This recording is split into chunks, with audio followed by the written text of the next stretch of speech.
جو عمران خان کرتا رہا ہے وہی اب یہ بلاول کر رہا ہے. مجھے تو شروع سے یہ تھا کہ this man will be type of, یعنی اسی قسم کی باتیں کرے گا. Bilawal doesn't have much to offer. ترکی کے صدر کی تقریر کے بعد ایک ملاقات ہوئی دونوں وزرائے خارجہ کے درمیان، ترکی اور بھارت کے وزرائے خارجہ کے درمیان، اور اس ملاقات کے بعد جے شنکر صاحب نے ایک ٹویٹ کیا. ساتھ میں ہم نے سائپرس بھی ڈسکس کیا. سائپرس کا جو مسئلہ ہے وہ بھی آپ جانتے ہی ہیں، اور اس کے بعد پھر پورا بھارت میڈیا اب ترکی کے پیچھے لگ گیا ہے. نہ ترکی کا ستیہ ناش ہوتا. How much Erdogan can change. قسم کی نان سینس باتیں جو ہے نا ادھر ادھر سے، ٹرکی جیسے ایک سیکولر ملک میں بھی آپ ہوتی ہیں، کیونکہ اسلامزم جو ہے نا ایز این آئیڈیالوجی.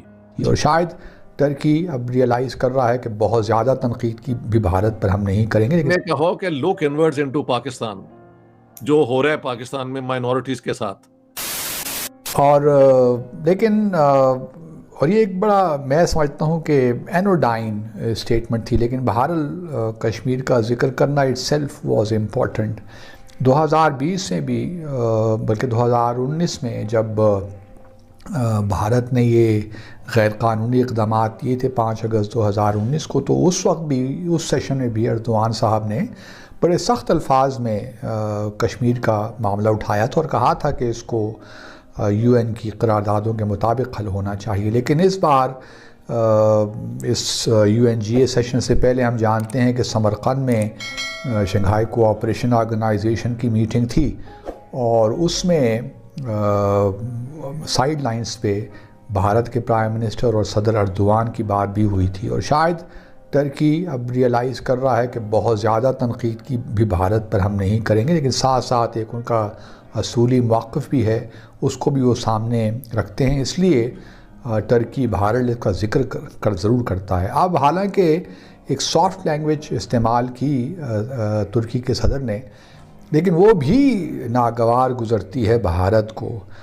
اور اس کے بعد پھر ہم نے دیکھا کہ ان کی تقریر کے بعد ترکی اور بھارت کے وزرائے خارجہ کی ملاقات ہوئی سائیڈ لائنز پہ نیو یارک میں. ترکی کے صدر کی تقریر کے بعد ایک ملاقات ہوئی دونوں وزرائے خارجہ کے درمیان، ترکی اور بھارت کے وزرائے خارجہ کے درمیان.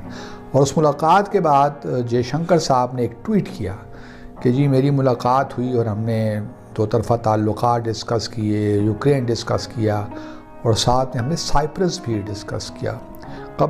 سائپرس کا جو مسئلہ ہے وہ بھی آپ جانتے ہی ہیں، اور اس کے بعد پھر پورا بھارت میڈیا اب ترکی کے پیچھے لگ گیا ہے. اور ایک طریقہ ہے کہ دوسرے جو لیڈرز ہیں کم از کم ان کو یہ بتانا چاہتے ہیں کہ چلیں ترکی کے پریزیڈنٹ نے تو کر دیا، لیکن اور کوئی کشمیر کا ذکر نہ کریں. اور اب پورا میڈیا ترکی کے جو ہے وزیر خارجہ کے اور ترکی جو خاص طور پہ صدر ہیں ایردوان، ان کے پیچھے لگ گئے. اور بھی یہاں تک نہیں بلکہ کچھ میں نے بھارت کی میڈیا رپورٹس دیکھی، یہاں تک بھی اب ترکی پہ الزام لگ رہے ہیں کہ جو ان کی شاید کینک پسٹلز ہیں وہ بھی کشمیر کے جو فریڈم فائٹرز ہیں ان کو اویلیبل ہیں. تو یہاں تک بھی اب بات ہو گئی ہے. تو ایک لحاظ سے یہ بتانا چاہتے ہیں بھارت کے لوگ کہ اگر آپ کشمیر کا کسی بھی ملٹی لیٹرل فورم میں کشمیر کا اگر ذکر بھی کریں گے تو وہ بھی ہمیں منظور نہیں ہے، کیونکہ کشمیر کا جو معاملہ ہے وہ پاکستان اور بھارت کے درمیان ہے، اور ہم کسی کو یہ اجازت نہیں دے سکتے کہ وہ کشمیر کا مسئلہ انٹرنیشنل فورمز نے اٹھائے. تو چلیے اب کیا کر سکتے ہیں، کیونکہ سائپرس کا معاملہ اس لیے اٹھایا جے شنکر صاحب نے کہ 1974 سے ایک یہ معاملہ چل رہا ہے. سائپرس جو نارتھ سائپرس ہے وہ اس وقت آپ کہہ لیجئے گو کہ وہ انڈیپینڈنٹ اپنے آپ کو کہلاتے ہیں، لیکن بہرحال وہ ترکی ان کے معاملات کو دیکھتا ہے. تو سائپرس کا ذکر کرنا اپنے ٹویٹ میں یہ ایک لحاظ سے انٹرسٹنگ تھا کہ کس طرح ریئیکٹ کیا بھارت نے وہاں پہ. مجھے لگتا ہے کہ بلاول لو ہیٹ ریلیشن شپ ہوتا ہے نا جی، وہ امیٹیٹ کرتے ہیں عمران خان کو، عمران خان ان کے دادا کو امیٹیٹ کرتے ہیں. تو یہ ایک عجیب قسم کا لو ہیٹ ریلیشن شپ ہے جی، جو عمران خان کرتا رہا ہے وہی اب یہ بلاول کر رہا ہے. مجھے تو شروع سے یہ تھا کہ this man will be type of, یعنی اسی قسم کی باتیں کرے گا. Bilawal doesn't have much to offer. اور اس کے دیکھو نا سندھ کے اندر یہ فلڈز کے دوران اور یہ اور آصف علی زرداری اور انہوں نے کوئی زیادہ ایکٹیویٹی وہاں پہ نہیں کی لوگوں کی ریلیف کے لیے. یہ حرکت پنجابیوں کو گالیاں دینا، پنجابیوں کو برا کہنا، I am use to that. Punjabi بہت برے ہیں اور بینگ اے پنجابی آئی نو کہ یہ کیا کیا زیادتی کرتے ہیں. انہیں کہو کہ لک انورڈز انٹو پاکستان، جو ہو رہا ہے پاکستان میں مائنورٹیز کے ساتھ. کیا دنیا کو اس کا پتہ نہیں ہے کہ آپ کیا کر رہے ہیں یا کیا ہو رہا ہے آپ کی حکومت کے دوران اور عمران خان کی حکومت کے دوران جو ہو رہا ہے؟ انڈیا کہتا ہے کہ they only want to talk about وہ parts of the former Jammu and Kashmir state جو پاکستان کے پاس ہے، یا پاکستان نے وہ اکائی چین کا حصہ چین کو دے دیا.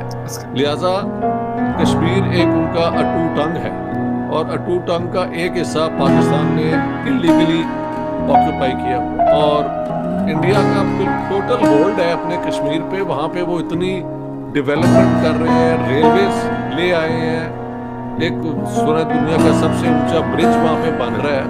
Who's going to let that Kashmir land up with in another position? یمن کے اندر جہاں پہ اصل میں پچھلے دور میں جو جنگیں ہوئی ہیں وہ عراق اور ایران وار میں 1.5 ملین لوگ مارے گئے تھے. تو مسلمانوں نے مسلمانوں کا قتل جتنا کیا ہے باہر سے تو ٹھیک ہے بوسنیا میں ہوا تھا، وہاں پہ بھی آ کے تو پھر نیٹو نے ہیلپ کی تھی. آپ کو بتاؤ ان کے پاس تو کچھ بھی نہیں تھا. ہاں جی، تو Muslim world has fallen back in development because یہاں پہ وہ ماڈرن ڈیموکریٹک سیکولر انکلوسیو سوچ ہے ہی نہیں. ترکی کو اتا ترک بچا گیا ہوا ہے ورنہ ترکی کا ستیہ ناش ہوتا. How much Erdogan can change وہ جو ایک ڈیولپمنٹ ہو چکی ہے عورتوں کے رائٹس پہ اور یہ اور وہ ریمینس ٹو بی سین. کئی بےہودہ سی لاز بھی آئی تھی کہ جو کوئی مرد 13 سال کی لڑکی کو ریپ کر دے تو اس کے ساتھ اس کی شادی کروا دی جائے، یعنی سزا کے طور پہ. شاید ریپ تو وہ کرتے ہی ہے کہ وہ اس کو چاہتے حاصل کرنا، تو ریپ کر کے اس کو حاصل کر لینا سزا ہے یا ریوارڈ ہے فار دا ریپ؟ یہ مجھے بتائیں. ایگزیکٹلی. اور ایک اور بات ہے، اس عورت کی کیا جس کا ریپ ہوا ہے would she want to be with such a man؟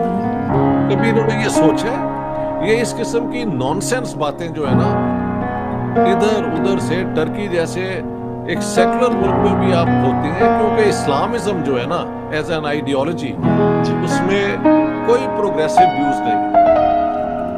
حجاب پہنا دینا، نقاب پہنا دینا اور کہنا یہ ہمارا کلچر ہے، بس اس کے اندر ہی ان کی وہ کاسمیٹک اور وہ بھی بیڈ کاسمیٹکس کا کام ہم اب بڑے کمال سے کرتے ہیں.